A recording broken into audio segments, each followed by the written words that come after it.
ये देखिए, ये मिक्स्ड पॉपुलेशन है इस तरह की, मैं कहूंगी।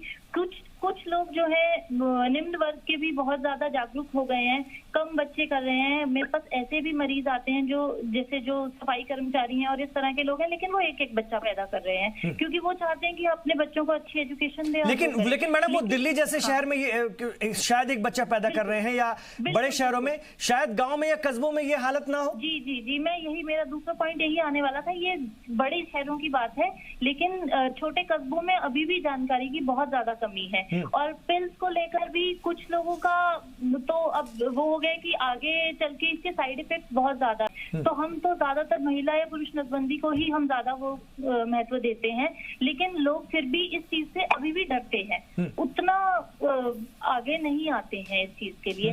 पिल्स बहुत ज्यादा महिलाएं ले रही हैं, वो भी विदाउट मेडिकल प्रिस्क्रिप्शन। कुछ क्वैक्स दे रहे हैं, कुछ केमिस्ट दे रहे हैं। तो ये भी एक बहुत बड़ा लैक है हमारे मेडिकल सिस्टम में कि हमें इस गैप को भी भरना पड़ेगा ताकि हम महिलाओं का, परिवारों का, सबका नॉलेज उनकी बढ़ाएं। बहुत शुक्रिया डॉक्टर प्रिया उपाध्याय, बहुत अहम बातें आपने रखी। मैं चाह रहा था कि एक डॉक्टर का व्यू भी आए जो जमीनी सतह पर निपटते हैं ऐसे हालात से, और महिलाओं के स्वास्थ्य पर देखिए कितना फर्क पड़ता है, ये भी मैं थोड़ा बताना चाह रहा था। बहुत शुक्रिया प्रिया जी, आपने बहुत अच्छी से बातें रखी। अब मैं सर आपके पास हूँ। भास्कर जी, क्या अभी वक्त है या ब्रेक लेना होगा, या फिर मैं सर के पास जाऊँ डिबेट में? चलिए हम आते हैं, मैं सर के पास चलूंगा। डॉक्टर विशाल मिश्रा मेरे साथ हैं। विशाल जी, कैसे आप देख रहे हैं इस प्रॉब्लम को, और इसका अगर हम निराकरण करने की अभी से सोचें, और जो बात राकेश सिन्हा के बिल में आई है उसके तनाजुर में अगर देखें तो उनका ये कितना प्रैक्टिकल है इस वक्त सोचना? देखिए इमरान भाई, की सबसे पहले हमें ये समझना होगा कि आज के दौर में इस जनसंख्या से जुड़ी हुई या इस जनसंख्या की प्रॉब्लम है कितनी। ये अपने आप में प्रॉब्लम है या इससे जुड़ी हुई भी 3-4 प्रॉब्लम है। तो आज की डेट में हमारे जनसंख्या से जुड़ी हुई 4 प्रॉब्लम है। पहला है कि रैपिड ग्रोथ हो रहा है, बहुत तेजी से हमारी जनसंख्या बढ़ रही है। दूसरी हमारी जो प्रॉब्लम है वो ये है, जो जेंडर है उसके साथ डिस्क्रिमिनेशन हो रहा है, भेदभाव किया जा रहा है लिंग के साथ। और तीसरी बात यह है कि जो लोगों का जीवन यापन है वो बहुत ही निम्न स्तर का है और कुपोषण के लोग शिकार हैं। और जो चौथी प्रॉब्लम है, हम तो विश्वगुरु बनने का ख्वाब देखे हम आ रहे हैं वन बाय वन। और चौथी जो प्रॉब्लम है हमारी वो है बेरोजगारी। यकीन मानिए, अगर यही स्थिति रही कमोवेश, तो अभी अनऑफिशियल डाटा है 2025 तक आते आते हम ऑफिशियली चाइना को सरपास कर जाएंगे। ये कोई अच्छी बात नहीं। हाँ, तो अब ये 4 मुद्दे हैं जो पॉपुलेशन से जुड़े हुए मुद्दे हैं। अब हमें ये गौर करना होगा कि in spite of various policies, सरकार द्वारा समय समय पर कई पॉलिसीज लाई गई, जैसे कि फैमिली प्लानिंग की पॉलिसी आई, सबसे पहले संजय गांधी जी ने इंट्रोड्यूस किया। वेलफेयर प्रोग्राम है, सरकार के तमाम सारे जीवन जन कल्याण के कार्यक्रम हैं।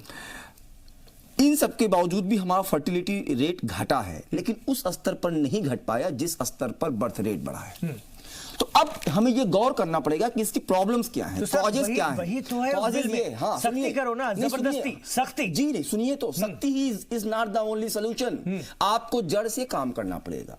आपको देखना पड़ेगा कि जो हमारा बर्थ रेट है वो डेथ रेट से बहुत ज्यादा है। सीमा जी कह रही है तो बहुत देर हो जाएगी। नहीं, और दूसरी बात, इस in spite of the fact कि हमारा टोटल फर्टिलिटी रेट घटा है, बट इसके बावजूद भी हमारी जनसंख्या बहुत तेजी से बढ़ रही है। इसके पीछे कुछ सामाजिक मुद्दे हैं जो आपस में इंटर रिलेटेड हैं, उन पर गौर करना पड़ेगा। सामाजिक मुद्दे जो इंटर रिलेटेड है हमारे यहाँ, नंबर 1 अर्ली मैरिज। आज भी तय समय से पहले शादियां होती हैं। परिणाम क्या होता है? बच्चे का जन्म, और बच्चे के जन्म के साथ मां के ऊपर भी, सेहत पर भी प्रभाव। दूसरा क्या है, हमारे यहाँ एक कंसेप्ट है इंडिया में, marriage is considered as a sacrament. Marriage is not an institution. Western countries में शादी एक सामाजिक संस्था है, हमारे यहाँ ये सामाजिक संस्था नहीं है, ये सैक्रामेंट है। और तो हमारे यहाँ कंसेप्ट है यूनिवर्सल मैरिज सिस्टम का, सबको शादी करनी पड़ेगी। बिगेस्ट प्रॉब्लम को, बात को समझिएगा जो मैं कहना चाह रहा हूं। और तीसरी चीज है पॉवर्टी, गरीबी है। अब जिस परिवार में गरीबी है वो अपना जीवन यापन बढ़ाने के लिए क्या करेगा? बच्चे पैदा करेगा। क्यों? ताकि वो बच्चे बुढ़ापे में उसके लिए लाठी बनेंगे। 1, 2, 3, 4। आपको यहां पर मैं हिंट दे दूं, चाइना ने पॉलिसी इंट्रोड्यूस की थी 4-2-1 समझिएगा, 4 ग्रैंड पेरेंट, 2 पेरेंट, 1 बच्चा। चाइना जैसा डेवलप्ड कंट्री को इस कंसेप्ट को चेंज करना पड़ा, क्योंकि जो लास्ट वाला बच्चा है एक, उसके ऊपर जानते हैं कितनी जिम्मेदारियां आई? 2 माँ बाप की पेरेंट की, 4 ग्रैंड पेरेंट की, एक अकेला आदमी 6 लोगों का बर्डन उठा रहा है। तब उनको पॉलिसी चेंज करनी पड़ी, नहीं 4-2-2। तो चीजों को समझना पड़ेगा। जब चाइना जैसा देश अपने को यू टर्न ले सकता है, तो हमारे यहां जो इतनी गरीबी है वो क्या करेगी? बच्चे नहीं पैदा करेगी। आप मुझे बताइए उसका सोर्स ऑफ इनकम क्या होगा? कौन उसे खाना खिलाएगा? ऐसे में आप जा देखिए तो ये पॉवर्टी है, और इसके बाद जो कारण है वो है इलिटरेसी। ये इतने कारण हैं जिनके नाते आज हमारा पॉपुलेशन अब तो लेकिन ये कहा जाता है ना कि शिक्षा, अब तो शिक्षा लोगों तक काफी। आप शिक्षा बताइए मुझे, शिक्षा 2 प्रकार, इमरान भाई, शिक्षा 2 प्रकार की होती है। एक होती है फंक्शनल, पुरानी बात करूं, एक होती है आज के दौर की बात करिए आप, एक होती है फंक्शनल लिटरेसी और एक होती है लिटरेसी। हमारे यहाँ फंक्शनल लिटरेसी और लिटरेसी का रेशियो आप देखिए, आपका आंकड़ा दिखा रहा है कि हिंदुओं में 68% के आसपास शिक्षित लोग हैं, और मुस्लिमों में लगभग कमोवेश 2-4% कम करके हैं। ये क्या टोटल लिटरेसी है? आप बैंकों में जाइए, ये लिटरेट हैं। फॉर्म आपसे भरवाते हैं और 2 उंगलियों के बीच में पेन पकड़ के दस्तखत कर देते हैं। Do you think this is literacy? तो ये इंटर रिलेटेड है और इस प्रॉब्लम पे वर्कआउट करना पड़ेगा। अब मैं तीसरी बात पे आऊंगा, धर्म। आप हमें बताइए, इंडोनेशिया जो कि दुनिया का सबसे बड़ा मुस्लिम पॉपुलेटेड कंट्री था, उसने अक्टूबर 190 मिलियन पॉपुलेशन हुआ करती थी मुस्लिमों की, उसने अक्टूबर 1983 में, आज के 22 साल पहले, इस्लाम धर्म के अंतर्गत जो लोग कहते हैं कि फैमिली प्लानिंग अलाउ नहीं है, इंट्रोड्यूस किया कि नहीं किया? 1980 में ईरान ने किया कि नहीं किया? शाह साहब के इविक्शन के बाद 1979 में। 1970 में ट्यूनिसिया ने किया कि नहीं किया? और ट्यूनिसिया ही एक ऐसा देश है जहां पे पॉलीगेमी लीगली बैन है। उसके बाद आप आइए मोरक्को ने फैमिली प्लानिंग की कि नहीं की, जिसका सबसे बड़ा रेशियो देखने को मिला, 2.9% पॉपुलेशन ग्रोथ घट के 1.6% हो गई। ये इस्लामिक कंट्री नहीं है। तो ये बात का हवाला देना कि नहीं हमारे धर्म में इस चीज की इजाजत नहीं है। धर्म होता है that change with respect to the time, you have to accept कि हमें समय के साथ चीजों को बदलना होगा। आज ये बात क्यों उठती है? जब मैं देखता हूं जनसंख्या की बारी, तो हिंदू धर्म के लोग, कुछ लोग होते हैं हिंदू के, वो कहते हैं जनसंख्या बढ़ाओ क्योंकि मुस्लिमों की पॉपुलेशन बढ़ रही है। मुस्लिम कह रहे हैं नहीं हमारे यहाँ इस्लाम में इजाजत। मैंने सुना है, जी। मैं समाज में रहता हूं, मैंने चीजों को बहुत नजदीक से ऑब्जर्व किया है। क्यों है ऐसा? तब ये जो हमारे धर्मगुरु हैं, आप मुझे बताइए, वो all India Muslim law board के जो साहब हुआ करते थे, मौलाना कल्बे साहब ने, जब उन्होंने सपोर्ट किया, पॉपुलेशन कंट्रोल की बात की, तो आपको मालूम होगा उसी बोर्ड के सारे मेंबरों ने उनके खिलाफ ऑब्जेक्शन किया। बिल्कुल उनके मुखालिफ थे, फिर भी उन्होंने कहा कि मैं बहस करने को तैयार हूं। तो ये क्या है? मैं दलील देने को तैयार। ये क्या है? इसलिए मुस्लिम धर्मगुरुओं को सबसे पहले इसमें एक कदम आगे बढ़कर सरकार के साथ खड़ा होना पड़ेगा, नंबर 1। नंबर 2, सरकार को ये जो इंटर रिलेटेड सोशल इश्यूज हैं, पहले इन पर काम करना पड़ेगा। ये कोई सोल्यूशन नहीं हुआ कि don't produce the child. What is the problem? 2 बच्चों को तो आप इजाजत देंगे, आप कानून बनाइए कि 2 से ज्यादा जिनके पास हैं उनको आप ये सुविधाएं नहीं देंगे, ये उसी पर तो बात करना चाह रहे हैं राकेश सिन्हा। हाँ, नहीं, वही तो कह रहे थे। एक कंसेशनस बनाना पड़ेगा समाज के, मतलब एकाएक नहीं हो सकता, एकाएक you can not do, because this is not iron stick लेके ठीक है, रॉकेट साइंस इतने बड़े सामाजिक मुद्दे का सलूशन नहीं हो सकता। मैं आ रहा हूं सर, बहुत अच्छी बात निकल कर आई। इस पर मैं और बहस करूंगा, इस पर मैं और चर्चा करना चाहूंगा। बहुत अच्छी चर्चा हो रही है, इसको सुनिएगा इस छोटे से वक्फे के बाद। अभी हाजिर हो रहे हैं।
तो बढ़ती आबादी, आप मेरे पीछे तस्वीर देख ही रहे हैं, ये रेलवे स्टेशनों पर और त्योहारों के वक्त और वैसे भी आम दिनों में आप ये तस्वीर रोज देखते होंगे, फिर आप झुंझला जाते हैं, आप अपने आप को कोसते हैं, फिर कहते हैं यार हम यहाँ कहाँ हैं, वो उस देश में तो ये हालात नहीं है, यहाँ ऐसा क्यों। उसके पीछे की वजह ये, हम इतने तादाद में ऐसे होते चले जा रहे हैं, एक एक परेशानी यहां से पैदा होती है और इसी को लेकर के जब चर्चा शुरू होती है तो कुछ विरोध भी शुरू होता है। लेकिन हमारा सवाल यह है कि क्या अब वो सही वक्त आ चुका है कि जब इस पर कुछ सख्त फैसले लेने की जरूरत है, यानी कि फैमिली प्लानिंग को लेकर, पॉपुलेशन कंट्रोल को लेकर। एक बार फिर इस पर बहस शुरू करते हैं और दुनिया के 9 मुल्क, जिसमें Hindustan, Nigeria, America, Uganda, Tanzania, Pakistan, ये खास है, इनमें 2050 तक जो दुनिया की जनसंख्या है, पॉपुलेशन है, उसकी वृद्धि दर में इनका 50% योगदान रहेगा और हम इसमें बहुत तेजी से बढ़ रहे हैं और 2024 तक हो सकता है हम चीन को भी पार कर जाएं, जो बहुत खतरनाक हालत है, जिसको हम जनसंख्या विस्फोट कह सकते हैं, जो अब होना शुरू हो गया है। और इस सरकार से उम्मीद इसलिए ज्यादा है क्योंकि ये कुछ ठोस कदम उठाने में, कुछ बड़े फैसले लेने में माहिर मानी जाती है, इच्छा शक्ति के साथ। इसलिए शायद इस पर इस वक्त ये चर्चा करना ज्यादा लाजमी भी है। मैं एक बार फिर आगे बढ़ता हूं, मोहित साहब के पास आना चाहता हूं। अब्दुल मोहित अजहरी साहब मेरे साथ हैं। अब्दुल मोहित अजहरी साहब, आपने ब्रेक से पहले भी बातें सुनी, बहुत सारी बातों से आप इत्तेफाक रखते होंगे। मैं इसलिए आपके पास, मैं मजहब की बात आपसे इसलिए करता हूं क्योंकि आपने पढ़ा है उसको, आप चीजों को समझते हैं। एक आम मुसलमान जिसके जहन में कुछ इस तरह की बातें बैठा दी गई हैं, बैठी हैं, उसकी इस विचारधारा से कैसे निपटा जाए, उसे कैसे उसका ब्रेन वॉश किया जाए, उसे कैसे हक रास्ते पर ला जाए, उसको कोई आइडिया तो दीजिए सर। देखिए, एक मैं आपको आंकड़ा देता हूं कि आप, जैसे मैं जिस जनरेशन का हूं, तो मैंने तो अपने वालिद साहब की जनरेशन देखी और उनके वालिद साहब की जनरेशन देखी, और आज मतलब मेरे बाद की भी जनरेशन तकरीबन जो है वो 5-7 साल 10 साल की तो हो ही गई है। चारों जनरेशन में बड़ा गैप है, जो 10 से 8, 8 से 6, 6 से 4 और 8 से 2, 3 में आप अगर हमारी जनरेशन में आप देखेंगे तो जो चाइल्ड प्रोड्यूस का जो वो रेशियो है वो बहुत कम आ गया है, ठीक है, जो मैं देख पा रहा हूं। तो एक तो इसका मतलब ये है कि जैसे जैसे लोग लिटरेट होते गए हैं, जैसे जैसे लोग पढ़ते गए हैं, या जैसे जैसे लोगों ने समाज, मजहब और जो माशी जिंदगी है या एक इंसान की जिंदगी के जितनी भी शोबे हैं उनको एक करके जो जो देखने लगा, वो जो है वो बेदार भी हुआ और बेदार होने के बाद वो सही फैसले लेने लगा। एक चीज और समझने की जरूरत है कि यहाँ पर सिस्टम जो फेल क्यों होता है। आपने 9 मुल्कों की बात कही, मैं फिर से एक बार वही ट्रिपल तलाक पे आऊंगा। उसकी वजह यह है कि तकरीबन 23 कंट्रीज ऐसे हैं जिन्होंने इसको बैन किया था, ठीक है, इवन पाकिस्तान, इजिप्ट और कई सारे, बांग्लादेश वगैरह, 23 कंट्रीज मुझे ऐसा लगता है 19 या 23 के आसपास हैं। उसकी वजह ये रही है कि वहां का जो सोशियो इकोनॉमिक फील्ड है, जो समाजी लोग हैं, जो माशी क्या कहते हैं मामलात में रखते, वो तमाम के तमाम लोग हर पहलू पर बैठकर एक राय करते हैं, उसके बाद कोई फैसला लिया जाता है, ठीक है, यानी कि वो एक प्रोसेस है। हमारे यहाँ प्रॉब्लम क्या हो रही है कि अभी प्रॉब्लम जैसे ही समझ में आई वो उसका डायलॉग ही ऐसा हो जाता है कि वो मिस इंटरप्रिटेट होता है, और उसके बाद क्या होता है कि वो मजहब की आग लगती है। पिछले आप देखें पिछले कई वर्षों से तो मजहब तो सिर्फ सियासत के लिए इस्तेमाल होता है, इंसान की तरबियत के लिए और मानवता के क्या कहते हैं फरोग के लिए तो इस्तेमाल नहीं हो रहा है। एक मिसाल मैं कुरान से और इस्लाम की तारीख से ही देना चाहूंगा कि होता कैसे, हुआ कैसे, और ये जो प्रॉब्लम है पॉपुलेशन की, इससे बड़ी बड़ी समस्याएं सुलझाई गई हैं, और वो ऐसी थी जो बिल्कुल नई थी, न्यू थी। आप नॉर्मली ये कहा जाता है कि जो भी नई चीज आती है इस्लाम में वो गलत हो जाती है, ऐसा नहीं है। 1400 साल से लेकर के आज तक हर लम्हे कुछ ना कुछ नया होता रहा है और उसे अडॉप्ट किया जाता रहा है। हाँ, ये और बात है कि कुछ लोगों को उसी दिन समझ में आया, कुछ लोगों को 100 साल लग गए समझने में। एक वाकया देखें कि शराब एक ऐसी चीज है जो इस्लाम ने कतई तौर पर हराम की। इस्लाम जब अरब में इंट्रोड्यूस हुआ तो उस वक्त जो है शराब का चलन था, यानी कि वो एक सोशल उसमें आम था, हर आदमी पीता था, यानी अरब का आदमी है पिएगा, बड़ा आदमी है पिएगा, सभ्य आदमी है पिएगा। अब उसे खराब कर मतलब उसे खत्म करना था। तो आपको मालूम होना चाहिए कि 4 मरहले में, 4 स्टेप में जो है उसे हराम किया गया। पहले कहा गया कि भाई ये बुरी चीज है, इसको छोड़ दो, अच्छा नहीं है। तो कुछ लोग आए, लगा हाँ ठीक है, इसे इंट्रोड्यूस किया जा सकता है। फिर उसके बाद कहा कि नहीं, ये और ये, यानी कि एक तरफ शराब है, एक तरफ गैर शराब है, तो इसकी फजीलत होने लगी, उसको और ऑनर करने के, तो उसमें और थोड़ा सा बढ़ा। फिर उसके बाद क्या हुआ कि नहीं, अब जब तुम नमाज की हालत में होगे तो नमाज, शराब नहीं पियोगे, वो कुरान की आयत बेहला तकरबुस्सलात वंतुम सुकारा, ठीक है। अब जब आदी बन गए, फिर उसके बाद कहा कि नहीं, आप पी ही नहीं सकते।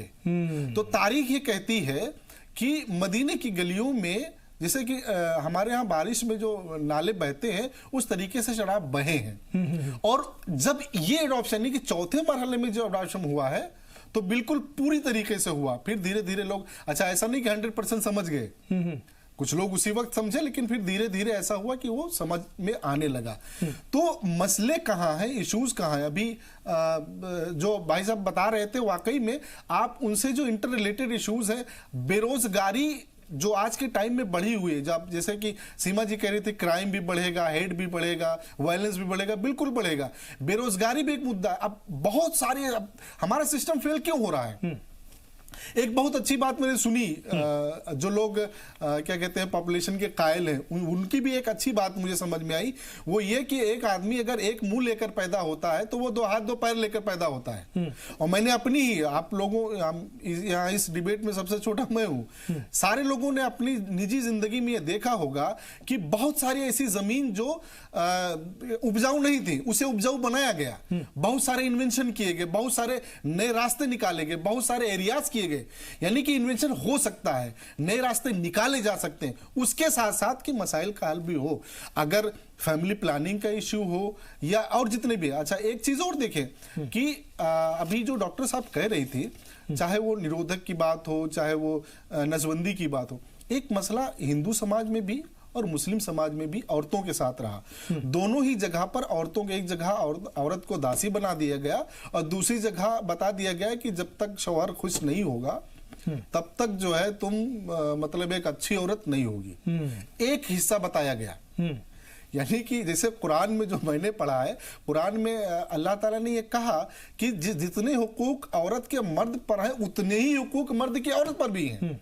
लेकिन हुआ क्या, डोमिनेशन वहां पर भी हुआ कि नहीं, देखो शौहर अगर राजी नहीं है और तुम मर गई तो समझो कि तुम्हें अजाब मिलना है। आज ये कोई नहीं बताता कि अगर औरत राजी नहीं है और तुम मर गए तो तुम्हें भी अजाब मिलना है। यही हाल उस समाज में भी, यानी कि आप सनातन में भी देखिए, उनकी जो जितना मैंने पढ़ा है वहां पर भी यही है कि औरत को दासी तो बना दिया गया, लेकिन पुरुष को देवता नहीं बनाया गया। उसको ये नहीं समझाया गया। उसकी वजह से क्या हुई, उनका घर से निकलना, बहुत सारे मामलात में अब उनसे राय भी नहीं ली जाती। राय भी नहीं ली जाती है तो जो डोमिनेशन रहा है वो रिलीजन के अंदर से समाज में भी रह गया और समाज ने उसको एक्सेप्ट कर लिया। अब आप न तो डॉक्टर के पास जा सकते हैं, जैसे उन्होंने बताया ना कि बगैर प्रिस्क्रिप्शन के वो जा रही हैं, तो उसमें नुकसान भी हो रहा है। डॉक्टर से बात नहीं कर सकती, या बहुत सारे ऐसे मसले हैं। अभी तो हमारे यहाँ मुस्लिम सोसाइटी में तो ये भी था कि क्या कहते हैं कि एक औरत जो है वो गैर महरम के साथ जो है, वो जैसे डॉक्टर है तो उससे इलाज कराए भी कि ना कराए। अब एक तरफ तो गैर महरम है, नहीं जा सकती, दूसरी तरफ उसकी जान पे बनी है कि करे तो करे क्या। तो कहीं ना कहीं मैंने आप पिछले उसमें कहा था कि मुस्लिम इंटेलिजेंसी, चाहे वो क्लर्जी कह लीजिए, चाहे वो उलमा का ग्रुप कह लीजिए, कहीं ना कहीं उसमें भी एक हद तक फेल्योर आया है कि नए मसाइल जो सामने आ रहे हैं उनके हल के लिए उन्होंने बैठना भी छोड़ दिया। और बैठना इसलिए भी छोड़ दिया कि उनके अपने घर के अंदर इतने मसले खड़े हो गए हैं, खाना पीना। उन्होंने दहेज की एक बात कही थी और औरत लड़कियों की बात कही थी कि जो है जब तक 6 लड़की के बाद 7वां हो। दहेज की हालत आप मुस्लिम कम्युनिटी में देख ली, इतने मसाइल अंदर ही अंदर, ये मतलब हमारी पूरे समाज की समस्या है, बहुत बड़ी, बहुत दिक्कत वाली बात है, बुरे हालात हो चुके हैं। फरज जी मेरे पास अब असल में 7-8 मिनट बाकी, मैं चाहूंगा सबकी थोड़ी थोड़ी बात आ जाए। बहुत अच्छी चर्चा हो रही है, इसको तो हम और रख सकते थे जारी, लेकिन वक्त का भी तकाजा है। फरज जी, महिलाओं की बात आई और महिलाओं को सबसे ज्यादा इसमें प्रभावित होना पड़ता है, चाहे डॉक्टर साहिबा ने भी बताया, सीमा जी ने बताया और आप भी बता रहे हैं। कैसे इसको हम देखें और कैसे इसका निराकरण होगा? कहीं तो शुरुआत होनी चाहिए। देखिए, सबसे पहले तो ग्रास रूट पर ऊपर की चर्चाएं जो है, बहस है, उससे बेहतर है कि हम ग्रास रूट की चीजों को समझें। आप जरा जाकर देखिए, हॉस्पिटल्स में जाइए, मैं अक्सर जाती हूँ, अपनी मेट को लेकर जाती हूँ उसके इलाज के लिए। इतनी प्रेग्नेंट औरतों की लाइन लगी हुई है, उनके चेहरे देख के बता सकते हैं खून की कितनी उनमें कमी। मेरा तो दिल चाहता है कि मैं उनको उसी वक्त कहूँ कि ये खाओ। और 3-3, 4-4 उनके 5-5 बच्चे हैं, और उसमें हिंदू और मुसलमान सभी हैं। ये मजहब को मत लाइए और एक सख्ती को मत लाइए, वरना कोई भी सरकार आए उसका हाल उस योजना का, उस स्कीम का बहुत बुरा होगा अगर कुछ नियत है। दूसरी चीज कि मर्दों का एक माइंडसेट चेंज हो कि नसबंदी का अगर सवाल है तो औरत की ही क्यों, उसमें देखना पड़ेगा मर्द की क्यों नहीं। क्योंकि मैंने इस तरह की बात देखी है, औरतों को देखा है 5-5 एबॉर्शन करा के बैठी हैं। भाई आप अपने हस्बैंड का ऑपरेशन क्यों नहीं कराते कि नहीं कमजोरी आ जाती है, और औरत मरने के लिए तैयार है। तो ये पूरा हमारा समाज का प्रॉब्लम है, और ये पूरे हिंदुस्तानी, पूरे सबकॉन्टिनेंट का प्रॉब्लम है, पूरे उपमहाद्वीप की समस्या है। डॉक्टर साहब ये सवाल करते हैं आप जरा। सीमा जी 3 मिनट है, मैं चाहूंगा आप भी और आप भी सर अपनी बात रख दें। बहुत अच्छे, सब लोग आपको मुझे लगता है सुनना चाह रहे होंगे, ये बहुत अच्छी चर्चा हो रही है। देखिए, एक बात तो मैं यहाँ कहना चाह रही थी कि जैसे अभी चाइना पॉलिसी की बात हो रही थी, मुझे लगता है कि स्ट्रांग पॉपुलेशन पॉलिसी की जरूरत है, लेकिन इसमें ज्यादा जरूरत इस चीज को लेकर के है कि आप एनकरेज करिए 2 चाइल्ड प्लान को अडॉप्ट करने वालों को, बजाय इसके कोई पनिशमेंट क्लॉज डाला जाए, क्योंकि उसके फेल होने के चांसेस ज्यादा हैं। दूसरी बात मैं बताना यहाँ पे ये चाहती हूँ कि चाइना में जो 1 चाइल्ड पॉलिसी फेल हुई, उसका एक बड़ा रीजन ये है कि वहां की सोसाइटी भी इंडियन सोसाइटी की तरह मेल डोमिनेटिंग है। तो मैं आपको बताऊं, एक समय चाइना में 1 चाइल्ड पॉलिसी के कारण ये हो गया कि वहां सेक्स रेशियो 122:100 हो गया। तो अगर हम 1 चाइल्ड पॉलिसी इंडिया में लागू करेंगे तो इंडिया में फीमेल फेटिसाइड बहुत तेजी से बढ़ेगा। तो 1 चाइल्ड पॉलिसी इंडिया के लिए एक ठीक सोल्यूशन नहीं है। तीसरी बात यहाँ पे ये है कि ये हमारी एक ऐसी समस्या है जिसमें चाहे हम जिस भी धर्म के हों, ये हमारी एक राष्ट्रीय समस्या है, और हम एक बहुत ही खतरनाक मुहाने पे खड़े हैं। 2050 तक इंडिया की आबादी 2 अरब होने के चांसेस हैं, 1 अरब 80 करोड़। इतनी बड़ी आबादी को अब ये धरती बर्दाश्त नहीं कर सकती। तो अब हमें एज अ सिटीजन अपनी रिस्पॉन्सिबिलिटी को भी निभाना पड़ेगा। सरकार तो जो कर रही है वो कर रही है, सरकार को निश्चित तौर पे थोड़ा सा टाइट होना पड़ेगा इसको सक्सेसफुली इंप्लीमेंट करने के लिए, और इसको एक जन जागरण अभियान बनाना पड़ेगा, जैसे अभी जल संरक्षण की बात हो रही है, या जैसे कि क्लीन इंडिया मिशन की बात हुई है। ठीक है मैम। सर फाइनल कमेंट आपका जाना चाहूंगा। विशाल भाई सिर्फ यहाँ पे 2 लाइन कहना चाहूंगा कि ये जो पॉपुलेशन विस्फोट है, एक तरफ तो समस्या है, और दूसरी तरफ हम आज की डेट में विश्व के सबसे मोस्ट यूथफुल नेशन है, जो हमारा डेमोग्राफिक डिविडेंड है। तो एक तरफ तो समस्या खड़ी है, और दूसरी तरफ हम हंसने के लिए, मतलब मेरे पास खुश होने के लिए भी है कि हम मोस्ट यूथफुल कंट्री हैं। लेकिन इसका सबसे बड़ा नेगेटिव इंपैक्ट जानते हैं क्या है? It will convert into negative growth rate. ये नेगेटिव ग्रोथ रेट में कन्वर्ट हो जाएगा, जहां पर वो बुजुर्ग जिनको सोशल सर्विसेज की स्कीम मिल रही है, उनकी संख्या ज्यादा हो जाएगी इन कंपैरिजन टू जो हमारा यूथ टैक्स बेस दे रहा है। ऐसे में ना बुजुर्ग को वो सोशल सुविधाएं मिल पाएंगी, और वो यूथ जो टैक्स बेस को बढ़ा नहीं पा रहा है, जो हमारे इंफ्रास्ट्रक्चर है, उनका मिसयूज होगा, और ऐसे में एक इकोलॉजिकल इम्बैलेंस होगा, और ये इकोलॉजिकल इम्बैलेंस रिजल्ट होगा decline of this civilisation of 21st century. बहुत बहुत अहम बात, ये बात ह्यूमन कॉन्फ्लिक्ट जल्दी से मैं वाइंड अप करूंगा। मैं ये कह रहा हूँ 2 ही लाइनें हैं। एक तो ये कि सरकार बिला वजह की पॉलिटिकल बयानबाजी से निकलकर अमली मैदान में आए, निष्पक्ष और संजीदा तौर पर उस पर गौर करके जो अच्छा होता है, बहुत सारे हमारे हिंदुस्तान में दिमाग हैं, उनको इकट्ठा करके जो बेस्ट सोल्यूशन होता है वो करे। जात, और इसलिए मैंने कहा भी था, इलाके से हट करके उसको करे, क्योंकि मौजूदा हुकूमत का नजरिया बहुत ज्यादा पेशेवर है, और उनकी कुछ योजनाओं को हमने देखा बहुत अच्छे से सक्सेस भी रही है। मौजूदा हुकूमत कर सकती है, लेकिन अभी कर नहीं रही है। वो भी कर सकते हैं, इसलिए उनसे उम्मीद बड़ी हुई है, और इस पर हो सकता है कि गौर-व-खोज होना चाहिए, और ये चीजें हमारे हाथ में। इसलिए इस वक्त जो लोग सुन रहे हैं उनको भी अपने लेवल पर इस पर सोचना चाहिए, अपनी जिंदगी, अपने समाज में, अपने आसपास देखना चाहिए कि हम कौन सी चीजों से महरूम रह जा सकते हैं और किस वजह से रह जाते हैं। इस पर गौर कीजिए और चीजों को समझने की कोशिश कीजिए। अल्लाह ने दिमाग हम ही को दिया है सोचने समझने का, बाकी प्राणियों की अपेक्षा, तो उस पर विचार कीजिए। बहुत बहुत शुक्रिया आप तमाम लोगों का